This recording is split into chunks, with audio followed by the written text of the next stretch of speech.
بسم اللہ الرحمن الرحیم۔ علامہ غلام احمد پرویز کی تصنیف طاہرہ کے نام خطوط۔ طاہرہ کا نام 10واں خط۔ ہماری ماڈرن خواتین۔ طاہرہ بیٹی، شاہدہ کی ازدواجی زندگی کے انجام سے جس قدر تم افسردہ ہو، میں اس سے کم ملول نہیں، لیکن تمہاری افسردگی اور میرے ملول کی وجوہات مختلف ہیں۔ تم افسردہ ہو کہ شاہدہ تمہاری بچپن کی سہیلی ہے، تم اس کی خوشی اور غم میں برابر کی شریک ہو، تم اس کی آزردہ حالت کو دیکھ نہیں سکتی، لیکن مجھے صدمہ اس کا ہے کہ میں جس بات کو اتنے عرصہ سے بار بار دہرا رہا تھا، شاہدہ نے اس پر کان نہ دھرا اور بالآخر وہ کچھ ہو کر رہا جس کے ہونے کے تصور سے میری روح کانپتی تھی۔ مشکل یہ ہے کہ ایک تو ہمارے معاشرے میں زیادتی بالعموم مردوں کی طرف سے ہوتی ہے اور عورتوں کی مظلومیت ایک مسلمہ کی حیثیت اختیار کر چکی ہے۔ پھر اور یہ کہتے ہوئے میں جھجکتا ہوں کہ کہیں تم بھی برا نہ منا لو، لیکن حق بات کو بہرحال کہنا ہی پڑتا ہے کہ عورت اور مرد کے تنازع میں عورتیں ہمیشہ عورت کا ساتھ دیتی اور مرد کو ہر حال میں مجرم گردانتی ہیں۔ اگر تم شاہدہ کی زندگی اور اس کے انجام پر جذبات سے خالی ہو کر غور کرو تو تم یقیناً مجھ سے متفق ہوگی کہ اس روش کا یہ نتیجہ لازمی تھا۔ اس میں سعید کا کوئی قصور نہیں، بلکہ اس نے تو اتنا عرصہ جس ہمت، تحمل، بردباری اور برداشت سے کام لیا ہے، اس کی داد دینی پڑتی ہے۔ ماڈرن بیوی کی زندگی۔ شاہدہ کی زندگی یہ تھی کہ وہ 9 بجے سے پہلے کبھی سو کر نہ اٹھتی تھی، اس لیے کہ وہ آدھی رات سے پہلے کبھی سوتی نہیں تھی۔ آج کلب میں گئی ہے، کل کہیں جلسہ تھا، اس میں تقریر تھی، اگلے دن سینما کے آخری شو میں گئی ہوئی تھی۔ اگر کہیں باہر کوئی تقریب نہیں تو گھر پر دوستوں کو کھانے پر بلا لیا۔ کھانے کے بعد آدھی رات تک گپ بازی رہی۔ سعید بیچارے کو دن بھر دفتر میں کام کرنا پڑتا تھا، وہ آدھی رات تک کس طرح جاگ سکتا تھا؟ شروع میں تو اس نے شاہدہ کے شبانہ پروگراموں میں اس کا ساتھ دیا، لیکن اس کے بعد وہ اس سلسلہ کو جاری نہ رکھ سکا۔ بائی ہمہ اس کی اس عادت تھی کہ اس نے شاہدہ کو سختی یا ترشی سے کبھی کچھ نہیں کہا، سمجھانے کی کوشش ضرور کی، لیکن سختی پر کبھی نہیں اترا۔ وہ آدھی رات گئے باہر سے آتی اور یہ خود اٹھ کر دروازہ کھولتا۔ صبح 8 بجے دونوں بچیوں نے اسکول جانا ہوتا تھا۔ ذرا سوچو کہ جن بچیوں کی ماں سو رہی ہو، انہیں صبح اٹھا کر اسکول کے لیے تیار کرنے میں باپ کو کس قدر زحمت اٹھانی پڑتی ہے، لیکن سعید یہ سب کچھ خندہ پیشانی سے کرتا۔ اس پر مشکل یہ کہ بڑی بچی نہ اتنی بڑی تھی کہ وہ اپنی دیکھ بھال آپ کر سکتی اور نہ اتنی چھوٹی کہ باپ اسے نہلا دھلا کر کپڑے بدلوا کر اسکول کے لیے تیار کر دیتا، نہ ہی یہ کام نوکروں کے سپرد کیے جانے کا تھا۔ اس مقصد کے لیے آیا الگ رکھنی پڑتی تھی۔ سعید یہ بھی جانتا تھا کہ اگر بچیوں کو آیا ہی پر چھوڑ دیا تو ان کی تربیت پر کیا اثر پڑے گا، اس لیے اسے خود بھی نگرانی کرنی پڑتی۔ اس کے ساتھ ہی اسے 9 بجے دفتر پہنچنا ہوتا تھا، اس کے لیے بھی تیاری کرنی ہوتی تھی۔ یہ سب کچھ گھر میں اس وقت ہوتا جب شاہدہ پڑی سو رہی ہوتی۔ جب وہ سو کر اٹھتی تو بچیاں اسکول اور خاوند دفتر جا چکے ہوتے۔ اٹھنے کے بعد قریب گھنٹہ بھر میں نیند کا خمار اترتا۔ دیر سے اٹھنے کا یہ لازمی نتیجہ ہوتا ہے۔ اس کے بعد ناشتہ کیا جاتا، ناشتہ کے بعد اخبار یا ایک آدھ رسالہ پڑھا جاتا۔ وومنز ایسوسی ایشن کی سیکرٹری شپ اس کے سپرد تھی، اس کی ڈھاک اور کاغذات دیکھتی، ایسوسی ایشن کے رسالہ کے لیے کوئی مضمون لکھتی جس میں بتایا جاتا کہ گھر کی زندگی کو خوشگوار کیسے بنایا جا سکتا ہے اور بچوں کی صحیح تربیت کس طرح کی جاتی ہے۔ پھر دوپہر کے کھانے کا وقت آ جاتا۔ کھانے کے بعد کچھ وقت کے لیے ریڈیو یا گرامو فون سے ریکارڈ سنے جاتے۔ اتنے میں نیند آ جاتی۔ اگر بچیاں اسکول سے ایسے وقت آ گئیں جب امی ابھی سوئی ہوئی نہیں تھیں تو گڈ مارننگ ممی ہو جاتا، ورنہ وہ اسکول سے آ کر پھر نوکروں کے ہاتھوں کھانا کھا کر کھیلنے لگ جاتی۔ اس کے بعد ان کا اتالیق گھر پر پڑھانے والا ماسٹر، گھر پر پڑھانے والا ماسٹر آ جاتا تو وہ اپنے لکھنے پڑھنے میں مصروف ہو جاتی۔ امی اٹھتی اور نہا دھو کر چائے پیتی اور پھر یا تو بیڈمنٹن یا ٹیبل ٹینس کے لیے کلب چلی جاتی یا شاپنگ کے لیے بازار۔ سعید دفتر سے تھکا ماندہ آتا اور بچیوں کی دیکھ بھال، نوکروں سے حساب فہمی اور گھر کی چیزوں کی نگرانی اور محاسبہ میں مصروف ہو جاتا۔ رات کا کھانا وہ بھی اگر باہر نہ ہوتا تو اکٹھا کھایا جاتا اور اس میں میاں بیوی اور بچیاں ایک میز پر جمع ہو جاتی۔ لیکن یہاں کی گفتگو بھی بالعموم تلخ انجام ہی رہتی۔ شاہدہ ہمیشہ نوکروں کی بدتمیزی، گھر کی بدنظمی، بچوں کی بدسلیقگی، میاں کی بے توجہی کی شکایت کرتی، اور جب سعید اتنا کہہ دیتا کہ ذرا سوچو کہ تم ان امور کی اصلاح میں کتنا حصہ لیتی ہو، تو فوراً بات بگڑ جاتی۔ کیوں طاہرہ، جو کچھ میں نے لکھا ہے وہ غلط تو نہیں؟ اگر غلط ہے تو اس کی ذمہ دار خود تم ہو، اس لیے کہ یہ باتیں خود تم ہی آ کر مجھ کو کہا کرتی تھیں، اور یہ بھی بتایا کرتی تھیں کہ تم شاہدہ کو سمجھاتی ہو لیکن اس کی سمجھ میں ایک بات نہیں آتی۔ تم ہی نے مجھے یہ بھی کہا تھا کہ گھر کی بدنظمی اور ویرانی کے علاوہ اس روش زندگی کا اثر خود شاہدہ کی صحت پر کس قدر پڑ رہا تھا۔ نہ وقت پر سونا، نہ وقت پر کھانا، پھر جو کچھ کھانا وہ کلبوں اور ہوٹلوں کا کھانا، جس میں پلیٹ اور گلاس کی صفائی پر تو بہت زور دیا جاتا ہے، اگرچہ اس کا بھی کسی کو علم نہیں ہوتا کہ وہ صفائی ہوتی کس طرح سے ہے، لیکن کھانے کے اجزاء کی طرف کسی کا خیال نہیں جاتا۔ صحت خراب ہوئی تو اس کی طبیعت میں چڑچڑاپن بھی آ گیا، اس کے ساتھ ہی اخراجات بھی بڑھ گئے۔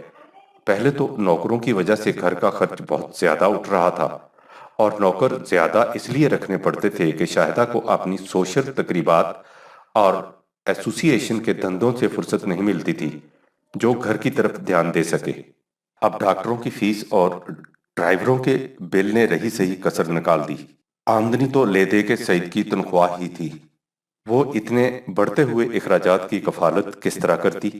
پھر اگر شاہدہ کو کچھ بھی احساس ہوتا تو وہ اپنے ذاتی اخراجات کم کر کے آمد و خرچ کا میزانیہ درست رکھ سکتی تھی، لیکن اس نے ان میں کوئی بھی کمی نہ کی۔ ان اخراجات کو پورا کرنے کے لیے سعید نے قرض لیا تو قرضہ کی ادائیگی کی قسط سے ماہانہ آمدنی اور بھی کم ہو گئی۔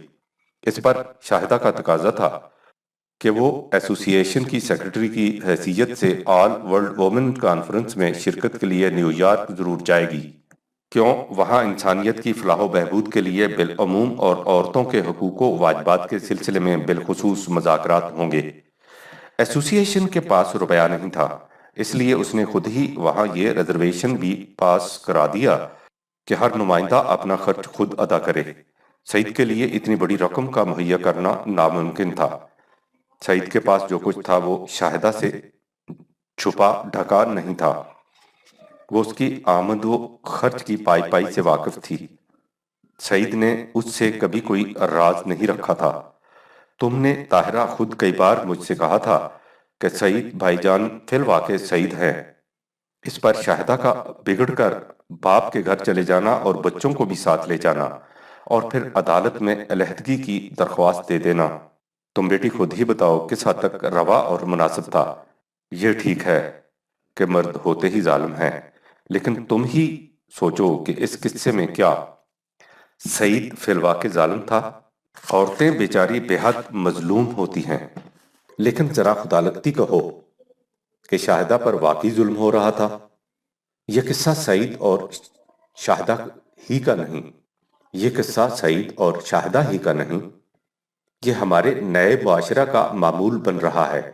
جس طرح مختلف سوسائٹیوں میں وقتاً فوقتاً بعض باتیں بطور فیشن چل نکلتی ہیں، اسی طرح آج کل ہمارے ہاں عورتوں کے حقوق کی آواز بطور فیشن اٹھ رہی ہے۔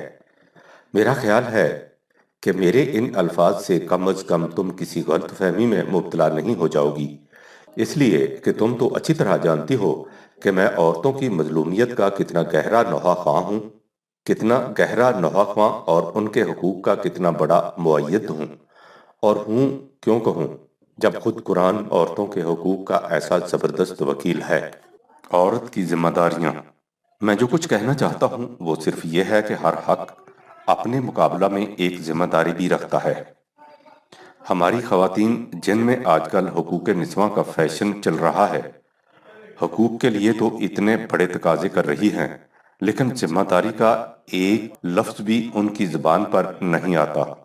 میں عورتوں کے ان تمام حقوق کے لیے جو انہیں قرآن نے دیے ہیں اور جنہیں مردوں نے اس بری طرح سے سلب و غصب کر رکھا ہے اور اس کے لیے آڑ بنا رکھا ہے، اس شریعت کو جو ہمارے دور ملوکیت کے استبداد کی تخلیق ہے، پوری قوت کے ساتھ لڑنے کو تیار ہوں۔ اور تم جانتی ہو کہ اس باب میں کب سے لڑتا چلا آ رہا ہوں، لیکن میں اس کے ساتھ اپنی بچیوں اور بہنوں کو ذمہ داریاں بھی یاد دلانا چاہتا ہوں جو عورت ہونے کی حیثیت سے ان پر عائد ہوتی ہیں۔ تم مانو یا نہ مانو طاہرہ، لیکن حقیقت یہ ہے کہ ہمارے دور میں غیر شعوری طور پر عورتوں کے دل میں یہ خیال پیدا ہو گیا ہے کہ دنیا میں عورت ہونا بڑی ذلت کی بات ہے۔ اس خیال سے ان کے دل میں ایک نفسیاتی کشمکش پیدا ہوتی ہے۔ اس خیال سے ان کے دل میں ایک نفسیاتی کشمکش پیدا ہوتی ہے جس کا اظہار اس قسم کے نعروں سے ہو رہا ہے کہ عورتیں مردوں کے بالکل برابر ہے اور وہ ہر کام جو مرد کریں گے ہم بھی کریں گی۔ دیکھنے میں تو یہ نعرے بڑے انقلاب آفرین اور عورت کے مقام کو بلند کرنے کا موجب نظر آتے ہیں، لیکن میری پیاری بیٹی، ہماری ان بہنوں نے سمجھا ہی نہیں کہ اس قسم کے نعروں اور مطالبوں سے وہ عورت کے کس مقام کو کس درجہ پست کر رہی ہے۔ میں تو سمجھتا ہوں کہ وہ جو قرآن نے دور جاہلیت کی عورت کے متعلق کہا تھا، ہوا فی الخصام غیر مبین، سورہ 43 آیت نمبر 18، کہ وہ کسی تنازع میں خود اپنے کیس کو بھی واضح طور پر بیان نہیں کر سکتی۔ ہمارے دور کی ان عورتوں کی یہی کیفیت ہے، وہ اپنا مقدمہ لڑنے کے لیے اٹھتی ہیں اور خود بھی نہیں جانتی کہ ہمارا دعویٰ کیا ہے اور ہم طلب کیا کر رہی ہیں۔ وہ چاہتی ہیں اپنے حقوق کا تحفظ اور مانگتی ہے مرد کا مقام۔ یاد رکھو طاہرہ، اس کا اس کائنات میں عورت کا اپنا مقام ہے۔ وہ اگر اپنا مقام چھوڑ کر مرد کا مقام حاصل کرنا چاہتی ہے تو یہ بات اس کے لیے وجہ فخر نہیں۔ اس سے تو الٹا مردوں کے دل میں یہ خیال پیدا ہو جاتا ہے کہ ان کا مقام واقعی بہت بلند ہے۔ جبھی تو عورتیں ان کے مقام پر آنے کا مطالبہ اور خواہش کرتی ہیں۔ فطرت کے نقشے میں عورت اور مرد کے مقام میں فرق نہیں، ان کے فرائض میں فرق ہے۔ فرائض کا یہی فرق جس کے لیے ان دونوں کی ساخت میں حیاتیاتی اختلاف، بایولوجیکل ڈیفرنس ہے، یہی وہ اختلاف ہے جس کی وجہ سے عورت کی زندگی کا ایک متعدد حصہ عملی کاموں سے معذوری میں گزرتا ہے، مثلاً ایام حمل، زچگی، ارضاعت کے دن۔ اس معذوری کے یہ معنی نہیں کہ اس سے عورت کا درجہ مرد کے مقابلہ میں پست ہو جاتا ہے۔ اس اعتبار سے دیکھو تو عورت کا مقام مرد کے مقابلہ میں اونچا ہوتا ہے۔ عورت اگر چاہے تو ان معذوریوں کے باوجود ہر وہ کام کر سکتی ہے جسے مرد کر سکتے ہیں، لیکن مرد اگر ہزار چاہے تو بھی وہ ان امور کو انجام نہیں دے سکتا جسے عورت کی معذوریاں سر انجام دے سکتی ہیں۔ عورت اگر مردوں کے فرائض سر انجام دینے کا مطالبہ کرتی ہے تو اس سے نہ صرف اپنے مقام ہی کو کم کر لیتی ہے بلکہ فطرت کے نقشے کو بگاڑنے اور اس کے پروگرام کو تہبالہ کرنے کا بھی اعلان کرتی ہے۔ اس لیے کہ اگر یہ مردوں کے کام کرنے لگ جائیں تو ان کے فرائض کو کون سر انجام دے گا، جیسا کہ اوپر لکھا جا چکا ہے۔ مرد تو اس کے فرائض سر انجام دینے کا اہل ہی نہیں پیدا کیا گیا۔ یاد رکھو بیٹی، عورت شجرہ انسانیت میں برگ و بار پیدا کرنے کا موجب اور نسل انسانی کے زندہ رکھنے اور آگے بڑھانے کا ذریعہ ہے۔ اگر یہ اپنی اس خصوصیت کو نگاہ حقارت سے دیکھتی اور اپنے ان فرائض کی تکمیل میں آر محسوس کرتی ہے تو یہ فطرت کے نقشے میں بگاڑ پیدا کرنا چاہتی ہے۔ اس کا نتیجہ یہ ہے کہ وہ حقوق مانگتی مانگتی اپنے آپ کو اس اطمینان سے بھی محروم کر چکی ہے جو اسے فطرت کے متعین کردہ فرائض کی سر انجام دہی سے حاصل تھا، اور آج عجیب قسم کی نفسیاتی کشمکش میں گرفتار ہو چکی ہے۔ یعنی یہ اس حیاتیاتی فرق، بایولوجیکل ڈیفرنس کو مٹا سکنے پر تو قادر نہیں جو اس کی ساخت کے اندر داخل ہے، لیکن اسے قابل نفرت اور مرد کی ساخت کو قابل فخر سمجھ کر اس نے اپنے لیے عدم سکون کا جہنم تیار کر لیا ہے۔ اس حقیقت کو اچھی طرح سمجھ لو طاہرہ کہ عورت عورت ہونے کی حیثیت سے ہزار عزتوں کی مستحق اور لاکھوں عظمتوں کی سزاوار ہے، اور اگر وہ اپنے عورت ہونے پر عار محسوس کرتی ہے تو اس سے زیادہ حرمہ نصیب اور بدقسمت اور کون ہوگا؟ اگر وہ مرد بننے کے چاؤ میں اپنی پیشانی کا عالم تاب نور اور اپنے قلب کی انسانیت ساز حرارت کھو بیٹھتی ہے تو اس سے بڑھ کر اسی کی نہیں بلکہ خود نوع انسان کی شوریدہ بختی کیا ہوگی؟ یاد رکھو طاہرہ، انسانیت کی تشکیل میں گھر کی حیثیت بڑی بنیادی اور خاندان فیملی کا مقام بڑا اساسی ہے۔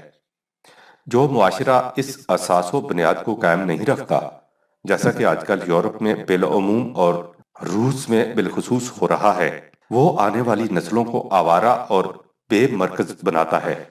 گھر اور خاندان کی تاسیس و تشکیل میں عورت کی حیثیت مرکزی ہے۔ گھر کو جنت اور آنے والی نسلوں کو باوقار بنانے میں اس کا بڑا حصہ ہے۔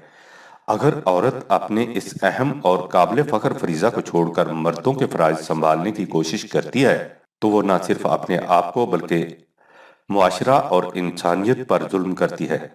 تم اس سے یہ نہ سمجھ لینا کہ میں یہ کہتا ہوں کہ عورت کسی ایسے کام میں شریک ہی نہ ہو جو آج کل مردوں کی تفویض میں ہے۔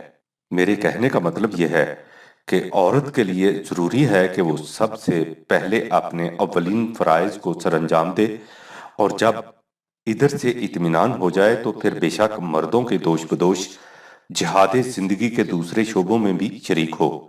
ہماری مصیبت یہ ہے کہ ہم جو بھی قدم اٹھاتے ہیں یورپ کی نکالی میں اٹھاتے ہیں، اور اس سے بھی بڑی مصیبت یہ کہ ہم نکالی بھی اس وقت کرتے ہیں جب یورپ اپنے اس اقدام کے تلخ نتائج سے تنگ آ کر اسے چھوڑنے کی فکر کر رہا ہوتا ہے۔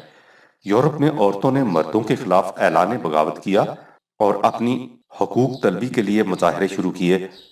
یہ در حقیقت رد عمل تھا عیسائیت کی اس تعلیم کا جس کی روح سے عورت کو ذلیل ترین مخلوق تصور کیا گیا تھا۔ عیسائیت کی تعلیم یہ تھی کہ عورت کو مرد کی پسلی سے پیدا کیا گیا ہے، اور یہ پسلی ہڈی کی طرح ٹیڑھی ہوتی ہے جو کبھی سیدھی نہیں ہو سکتی، اور اسے سیدھا کرنے کی کوشش کرو تو ٹوٹ جاتی ہے۔ دنیا کی تمام مصیبتوں کا موجب عورت ہے، کیونکہ اس نے آدم کو بہکا کر جنت سے نکلوایا تھا۔ روح صرف مرد کے لیے مخصوص ہے، عورت میں جانوروں کی طرح روح ہی نہیں ہوتی۔ اس تعلیم کا لازمی رد عمل تھا کہ عورتیں مرد بننے کی کوشش کرتیں۔ اس کوشش کا پہلا زینہ یہ تھا کہ وہ ان فرائض کو چھوڑ دیتیں جو بحیثیت عورت انہیں سر انجام دینے پڑتے تھے۔ چنانچہ انہوں نے ان تمام اجزاء کو ایک ایک کر کے توڑنا شروع کر دیا، جن کے مجموعہ سے گھر ہوم تربیت پاتا ہے، اور رفتہ رفتہ ایسی صورت پیدا کر دی کہ گھر اور ہوٹل میں کوئی فرق ہی نہ رہا۔ میرا مطلب یہ نہیں کہ گھروں میں کھانا پکانا بند ہو گیا، مطلب یہ ہے کہ میاں اور بیوی میں مودت اور یگانگت کا وہ تعلق نہ رہا جسے قرآن نے ہن لباس لکم وانتم لباس لہن سے تعبیر کیا ہے۔ تعلق محض کاروباری بزنس کا سا رہ گیا ہے۔ اولاد کا اول تو تصور ہی بارے دوش ہو گیا، اور جو بچے پیدا ہوئے وہ سینہ مادر کی محبت آمیز گرم جوشیوں اور اس کے آغوش کی انسانیت ساز سبق آموزیوں سے محروم رہ گئے۔ حال ہی میں یورپ کے علماء نفسیات ایک طویل تجزیے کے بعد اس نتیجہ پر پہنچے ہیں کہ جو بچے 3 برس کی عمر تک اپنی ماؤں سے علیحدہ کر دیے گئے تھے، ان کا بیشتر حصہ جوان ہو کر آوارہ اور جرائم پیشہ ہو گیا۔ چنانچہ یورپ اب اپنی غلطی سے عبرت حاصل کر کے آہستہ آہستہ پھر گھر کی زندگی کی طرف واپس آ رہا ہے، لیکن ہمارے ہاں خانہ ویرانی کی اس اسٹیج کی ابتدا ہو رہی ہے جہاں سے یورپ کی عورتوں نے اس بغاوت کا آغاز کیا تھا۔ پھر ایک بات اور بھی دلچسپ ہے، ہمارے ہاں سے بات کی تمہید تو اس انداز کی ہوتی ہے کہ عورتوں پر مرد بے حد ظلم کرتے ہیں، وہ دھڑا دھڑ شادیاں کرتے جاتے ہیں، پہلی بیوی کو ادھر چھوڑ دیتے ہیں، وہ بیچاری بھوکوں مرتی ہے، اس کے بچے تباہ و برباد ہو جاتے ہیں، لڑکیوں کا مہر ادا نہیں ہوتا، ان کے نان نفقے کا کوئی ذمہ دار نہیں ہوتا، اور اس کی تان جا کر اس مطالبے پر ٹوٹتی ہے کہ عورتوں کو ملازمتوں میں اتنا حصہ ملنا چاہیے، ان کے لیے اسمبلیوں میں اس قدر نشستیں مخصوص ہونی چاہیے۔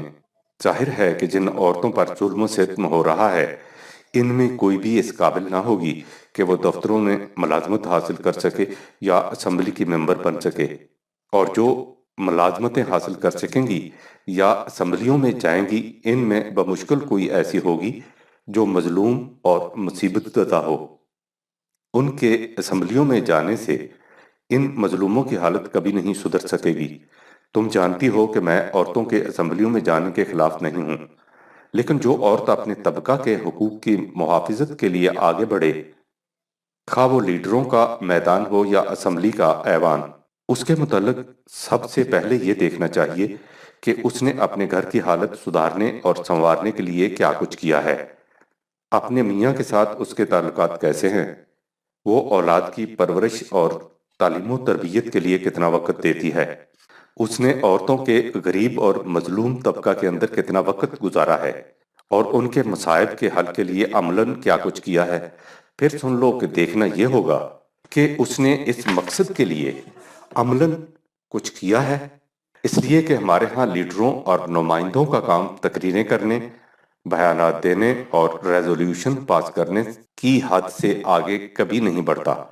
مجھے ان باتوں کے متعلق زیادہ وضاحت سے لکھنے کی ضرورت نہیں، اس لیے کہ یہ وہ باتیں ہیں جنہیں تم خود شاہد سے کہا کرتی تھیں کہ وہ دعوے تو کرتی ہے سارے معاشرے بلکہ انسانیت کو سدھارنے اور سنوارنے کے، اور خود اس کے اپنے گھر کی یہ حالت ہے۔ وہ پروگرام تو بناتی ہے آنے والی پوری نسل کی صحیح پرورش، تعلیم اور تربیت کا، اور خود اپنی حالت یہ ہے کہ بچوں کو کبھی پوچھا تک بھی نہیں کہ وہ کیا کرتے ہیں اور کیا پڑھتے ہیں۔ وہ دنیا جہان کی عورتوں کو خاوند کو رام کرنے کے طریقے بتاتی ہے اور خود سعید جیسے خاوند کے ساتھ بھی نباہ نہیں کر سکی۔ وہ اپنے مضامین میں مظلوم اور ستم رسیدہ عورتوں کی بپتا پر آنسو بہاتی ہے، لیکن حرام جو اسے اس کا علم تک بھی ہو کہ جن مظلوموں کی دکھ بھری داستانوں کہ وہ افسانے لکھتی ہے وہ رہتی کہاں ہے۔ وہ دوسروں کو شرم دلاتی ہے کہ ان کی بیٹیوں اور بہنوں کے سطر ڈھانپنے کو کپڑا تک میسر نہیں، اور خود اپنے لیے ہی نہیں اپنے کتوں کے لیے حریموں اطلس کے گدے بنواتی ہے۔ یہ وہ باتیں ہیں طاہرہ جو تم خود شاہدہ سے کہا کرتی تھیں۔ اس کے بعد تم خود بھی سوچو کہ شاہدہ کی اس قسم کی اپنی زندگی کا انجام کیا ہو سکتا تھا، اور جن کی فلاح و بہبود کے لیے وہ انجمنیں بنایا کرتی تھی ان کی حالت سدھارنے کی کیا شکل ہو سکتی تھی۔ یاد رکھو بیٹی، معاشرہ کی حالت کو وہی سدھار سکتا ہے جو دوستوں اور مداحوں سے نہیں بلکہ دشمنوں کے بڑے مجمع سے پورے اعتماد کے ساتھ کہہ سکے کہ فقط لابثت فیکم عمرا من قبلہ افلا تعقلون، سورہ 10 آیت 16۔ میں نے تمہارے اندر اپنی پوری عمر بسر کی ہے، کیا تم اس سے نہیں سمجھ سکتے کہ میں اپنے دعووں میں سچا ہوں یا جھوٹا؟ جو ایسا کہہ سکنے کی ہمت نہیں رکھتا اس کی نہ تو اپنی زندگی کامیاب گزر سکتی ہے اور نہ ہی وہ معاشرہ میں کوئی انقلاب پیدا کر سکتا ہے۔ جب تک ہماری قوم کی شاہدہ خود اپنی اور اپنے گھر کی حالت کی شاہد نہ ہوگی، وہ شہداء علی الناس، سورہ 2 آیت 143 کبھی نہیں بن سکے گی۔ وَذَلِكَ الدِّينُ الْقَيِّمُ، یہی محکم نظام زندگی ہے۔ عام طور پر کہا یہ جاتا ہے کہ تم یہ دیکھو کہ تم سے کہا کیا جاتا ہے، یہ مت دیکھو کہ کہنے والا کون ہے۔ یعنی اگر کوئی شخص تم سے کوئی اچھی بات کہے تو تم یہ کہہ کر اس بات کو رد نہ کر دو کہ میاں یہ پہلے اپنی حالت کو تو سدھارو، جب یہ کر لو گے تو دوسروں سے کچھ کہنا۔ تمہیں چاہیے یہ کہ تم یہ دیکھو کہ جو بات تم سے کہی جا رہی ہے وہ اچھی ہے یا نہیں۔ اگر وہ اچھی ہے تو تم اسے اختیار کر لو، اگر بری ہے تو اسے چھوڑ دو۔ یہ بات ٹھیک ہے، لیکن یہ تو اس کے لیے ہے جسے نصیحت کی جا رہی ہے۔ نصیحت کرنے والے کے لیے ضروری ہے کہ وہ جو کچھ کہے خود اس کی زندگی اس کے مطابق ہو۔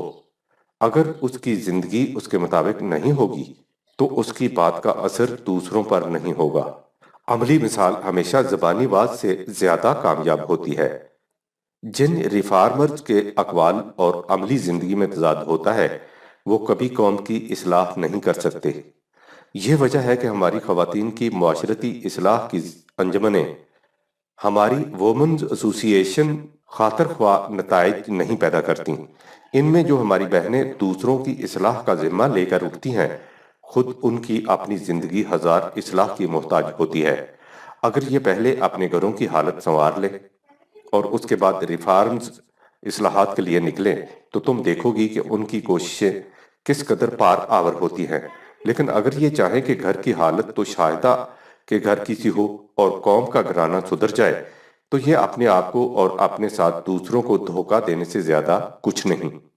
آخر میں اتنا اور سمجھ لو کہ اگر کوئی عورت اپنے سامنے اجتماعی زندگی کے بلند مقاصد رکھتی ہے اور سمجھتی ہے کہ ان کے ساتھ وہ متاحل زندگی کی ذمہ داریوں کو کما حقہ پورا نہیں کر سکے گی، تو وہ بے شک شادی نہ کرے، بشرطے کہ اس کے پاس اس قسم کی زندگی بسر کرنے کا پورا اطمینان بخش انتظام موجود ہو۔